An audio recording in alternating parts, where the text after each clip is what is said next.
ఇక్కడ చూస్తే ఒక వినూత్నమైన పందా ఎంపిక చేసుకున్నారు.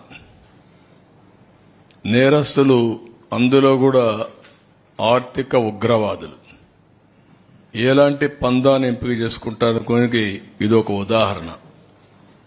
ఇవన్నీ కూడా మీరు చూస్తే ఒక పక్క పట్టణ ప్రాంతాల్లో ఉండే భూములు, నేను ఎగ్జాంపుల్ మాత్రం ఇస్తున్నా, ఇంకా చాలా ఉన్నాయి.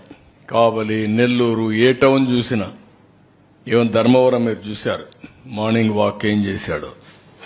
కాబట్టి అవన్నీ ఉన్నాయి. మా వాళ్ళు అవన్నీ కంపేర్ చేయలేకపోయారు. అవన్నీ కూడా కంపేర్ చేస్తాం. విశాఖపట్నం, ఒంగోలు, తిరుపతి, చిత్తూరు ఒకే స్టడీ, అంతవరకే ఇవ్వగలిగాం. అదే మరి కొత్తగా ఒక మెథడ్ ఎస్టాబ్లిష్ చేశారు. హౌస్ సైట్స్ పేరుతో ఎక్కడికక్కడ ఇష్టానుసారంగా అధికార దుర్వినియోగం చేసి ఆ కొండే భూమిని ముందే వీళ్ళు కొంటారు. ఒక స్మాల్ ట్రాన్సాక్షన్ చేస్తారు. ఆ ట్రాన్సాక్షన్ అబ్నార్మల్ గా చేస్తారు. అదే మార్కెట్ రేటుగా చూపిస్తారు. దానికి 2.5 times డబ్బులు ఇస్తారు. అంటే ఇది ఒక పెద్ద ఫ్రాడ్ చేసే పరిస్థితికి వచ్చారు. అవి కూడా ఎక్స్ప్లెయిన్ చేస్తాం కొన్నిటి వరకు. ఇంకొక పక్కన వీళ్ళ ఆఫీసులకి ఇచ్చేటప్పుడు అన్ని ఆఫీసులకి ఇవ్వాలి. ఇక్కడుండే మీడియాకు కూడా, మీకు కూడా ఎస్టాబ్లిష్ చేయలేకపోయారు. 22 ఆఫీసులు, 41 ఎకరా, ఎక్కడికక్కడ ఒక అడ్వాన్స్ ప్యాలెస్లు కట్టేసే పరిస్థితికి వచ్చారు.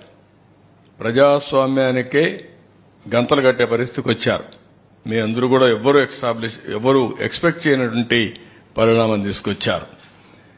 ఇంకొక పక్కన అసైన్మెంట్ ఆఫ్ ల్యాండ్, అనర్హులకి, వీళ్ల కార్యకర్తలకి, వీళ్ళ ఎమ్మెల్యేలు, వీళ్ల బినామీలకి ఇష్టానుసారంగా అసైన్మెంట్ ఆఫ్ ల్యాండ్స్ అన్ని ఇన్ఎలిజిబుల్ పర్సన్స్ కి ఇచ్చారు.